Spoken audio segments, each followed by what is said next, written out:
ও মামা, আজকে কি চানটা না করলে হয় না? তা কি করে হয়? স্নান না করলে তোর পেটের মধ্যে আগুনটা নিভবে কি করে? আগুন? কোথায় আগুন? ওই তো দেখ না, তুই ফু কর, দেখবি মুখ দিয়ে ধোয়া বেরোচ্ছে। সত্যি সত্যি?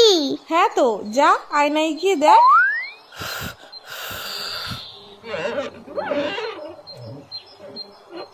ওরে বাবা রে, পেটে আগুন ধরে গেল তো। শিগগিরই যাই, চানটা করে নি। ও মা, গরম জল দাও তো, স্নানটা করে নি। এই মুখটা ঢালবো না, না পরেরটাই ঢালবো কোনি। ঠান্ডা ঠান্ডা কুল কুল, চান করতে আসাটাই ভুল। এই তো পেয়েছি, আগে তোদের চান করাই, না হলে তোদের পেটে আগুন লেগে যাবে। তখন বুঝবি খেলা। এই জায়গাটাইতে জল দিই তো। ও জল ফুরিয়ে গেছে, আরো গরম জল দাও। এত গরম জল নিয়ে কি করছে দেখি তো। ও কি চকচক করছে। গ্যাস পুড়িয়ে গরম জল